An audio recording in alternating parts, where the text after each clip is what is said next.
Hi students, my name is Charson Chen from class 11 IPA-b of Sekolah Mondial. For today's lesson, we will be reviewing the basics of thermal physics and its various subtopics. Now, let's not waste any time and let's start this lesson.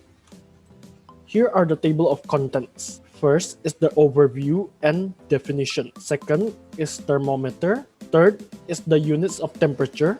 Fourth is calorimetry. Fifth is specific heat capacity. Sixth is one effect of heat, which is thermal expansion. Seven is thermal equilibrium. And eighth is latent heat. Now, let's start with the introduction to thermal physics. Here is an overview of thermal physics. Thermal physics is a field of science that deals with heat and temperature. When studying certain topics such as global warming, the Earth's solid and liquid cores, and the way in which energy flows from the center of the sun to its surface, we need to understand thermal physics. Here are various terms and definitions that we need to learn in order to study thermal physics. Heat, the transfer of energy from one particle to another particle. Second is thermal energy, which is the energy that is generated and transferred by heat, which refers to an internal energy in the form of an average kinetic energy caused by the movement and collision of particles or molecules. Third is temperature, which refers to the measure of thermal energy, which is the degree of hotness or coldness of a body. Okay, now on to the next subtopic, which is thermometer. Thermometer is an instrument for measuring and indicating temperature. Typically, one thermometer consists of a narrow, hermetically sealed glass tube marked with graduations and having at one end a bulb containing mercury or alcohol that expands and contracts in the tube with heating and cooling. Thermometer can be classified into two categories, according to use and according to the liquid being used. First, I will explain thermometers according to their uses. Thermometers that fall into the according to use category consist of clinical thermometer, laboratory thermometer, and atmospheric thermometer. First is the clinical thermometer, which is a thermometer for measuring body temperature that has a constriction in the tube above the bulb, preventing movement of the column of liquid downward once it has reached its maximum temperature, so that it can continue to indicate the maximum temperature until the liquid is shaken back down into the bulb. Next is laboratory thermometer, which is thermometers that measure temperature with a high level of precision for applications such as experiment monitoring, instrument calibration, materials testing, and maintaining a sterile work environment. Next is the atmospheric thermometer. An atmospheric thermometer is a device that measures the temperature of the indoor or outdoor atmosphere or air. The most common type of atmospheric thermometer consists of a long tube that contains mercury or colored alcohol at the base. Although there are also other kinds, such as spring and digital thermometers. Here are various images of said thermometers. First is the clinical thermometer, next is the atmospheric thermometer, and lastly is the laboratory thermometer. I apologize if I am too fast. If there are any questions, no need to be shy and try to ask me. According to the liquid being used, first is the mercury thermometer, which is a thermometer that consists of mercury contained in a bulb at the bottom of a graduated sealed glass capillary tube. Mercury expands with a rise in temperature, causing a thin thread of mercury to rise in the tube. Next is alcohol thermometer, which consists of a glass capillary tube marked with degrees Celsius or Fahrenheit and containing colored alcohol, which rises or falls as it expands or contracts with changes in temperature. These are images of said thermometers. First is mercury thermometer, and second is the alcohol thermometer. Now, let us continue on to the next subtopic, which is the units of temperature. There are 5 units of temperature that we must learn and use in our daily lives. First is the Celsius scale, then is the Fahrenheit scale, and then is the Kelvin scale, Reaumur scale, and lastly, Rankine scale. This table shows us the freezing point, boiling point, and range of each units of temperature. I advise every student to memorize the freezing point, boiling point, and range as it will be important in our calculations during the conversion of the units of temperature as well as the other subtopics. The Celsius scale was created by Anders Celsius. The Fahrenheit scale by Gabriel Daniel Fahrenheit, Kelvin scale by William Thomson or Lord Kelvin, Reaumur scale by Reine Antoine Perchaud de Reaumur, and the Rankine scale by William John Macquorn Rankine. This is the formula for converting units of temperature. First, we use the given temperature and subtract it by its freezing point and divide it by its range. We use that for each scale and we put it in this equation to convert each units of temperature to our desired result. Now let's answer some questions that relates to converting the given temperature to our desired units of temperature. First question is converting 595 Rankine to degrees of Celsius. First, we use the formula Rankine minus 492, which is the freezing point, over 180 equals to degrees of Celsius minus 0 over 100. 0 is the freezing point of Celsius and 100 is the range of Celsius. Now we put our given into the equation, 595 minus 492. And then we cross multiply and we will get 103 times 100 equals to 180 degrees of Celsius. Now we will divide it and we will get 10,300 divided by 180, which equals to 57.22, which is equal to 57 degrees Celsius because we follow the rules of significant figure. Now, on to the next question, which is converting 18.36 degrees of Reaumur to degrees of Fahrenheit. This is the formula that we'll be using. It is extremely similar to the previous formula, but we use Reaumur to Fahrenheit. We put the given into the equation, 18.36 minus 0 over 80 equals to degrees of Fahrenheit minus 32 over 180. Now we cross multiply, and then we will get 3,304.8 plus 2,560 equals to 180 degrees of Fahrenheit. I assume everybody knows how we got this equation, right?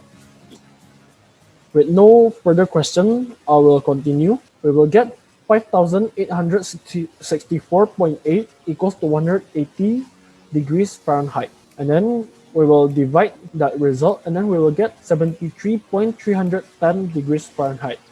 Now, on to the next slide, which is calorimetry, our next subtopic. If I'm going too fast, please remind me, and if there are any questions, please call for my attention.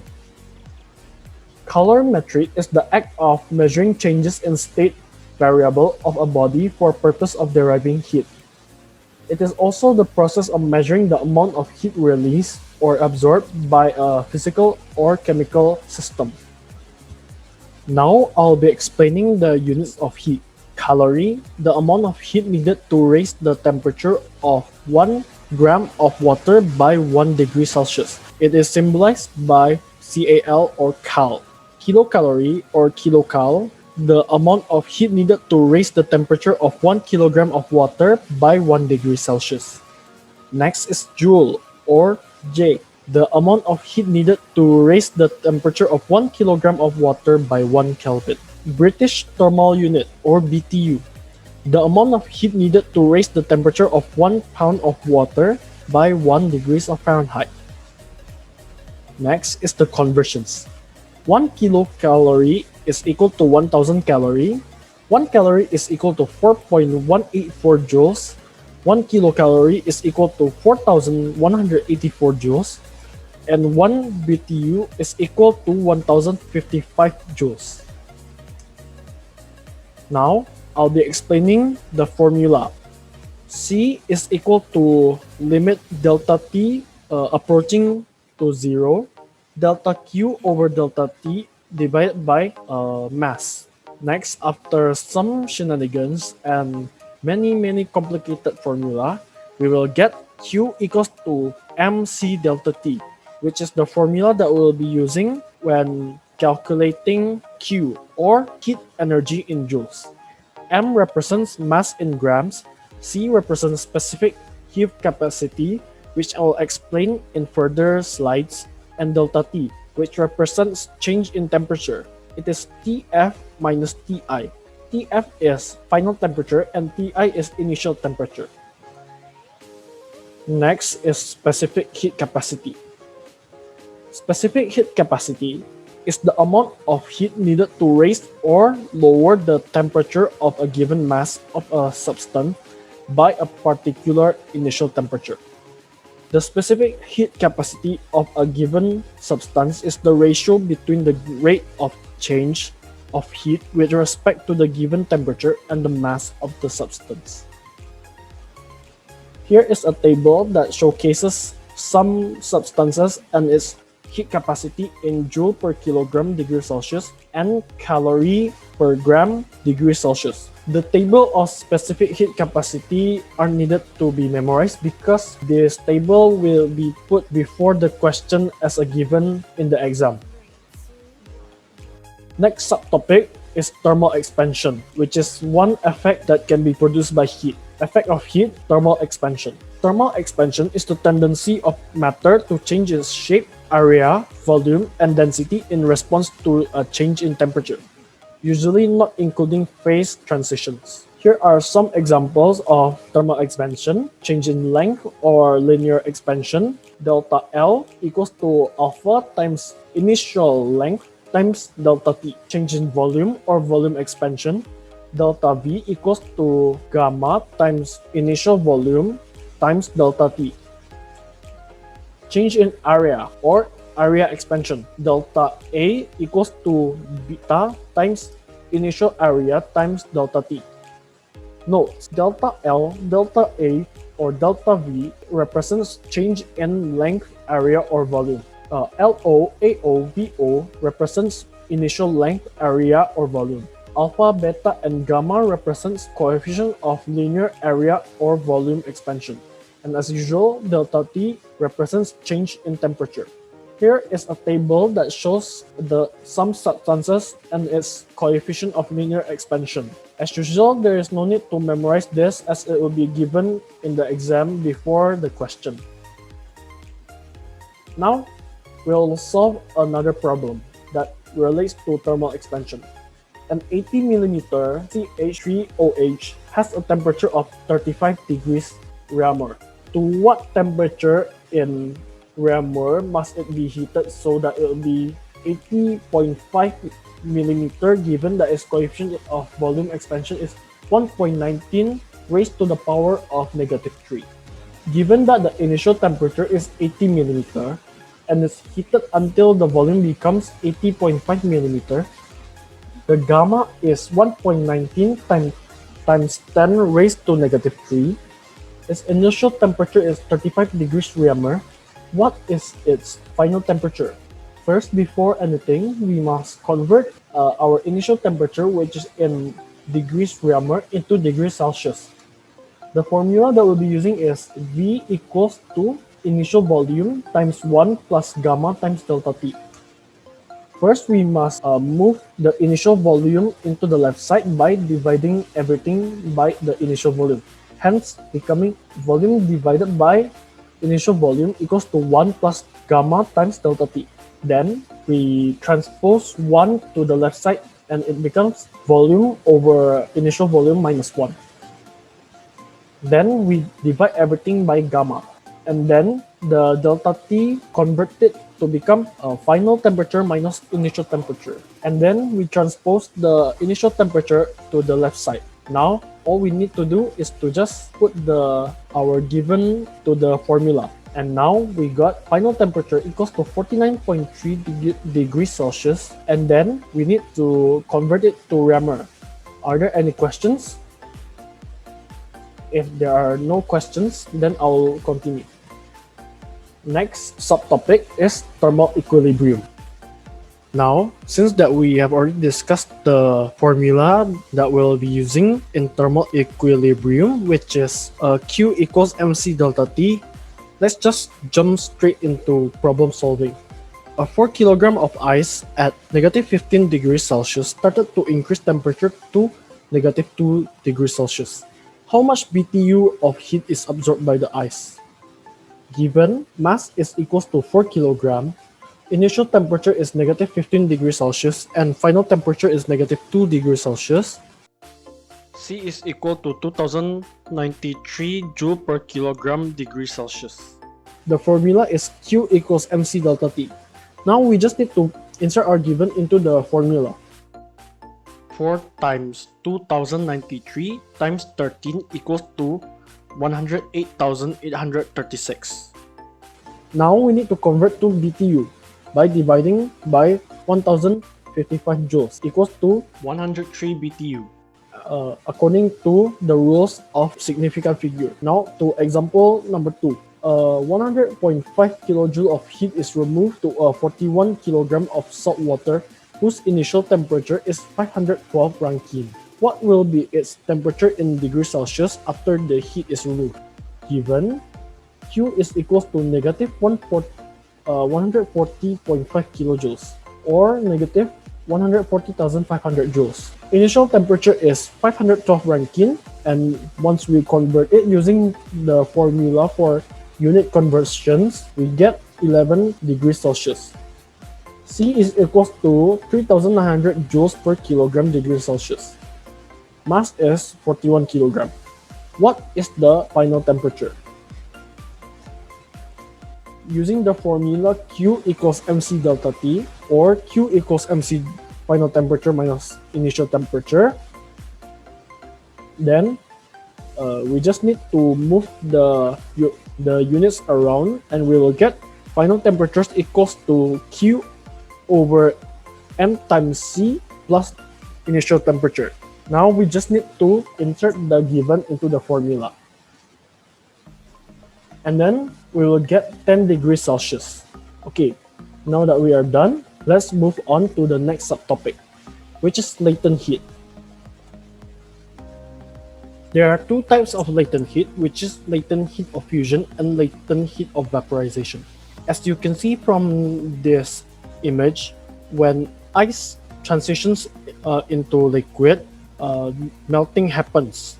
And when liquid turns into vapor, evaporation happens. Latent heat is the energy required to change the phase of a substance. The word latent means hidden. When the phase change is from solid to liquid, we must use the latent heat of fusion.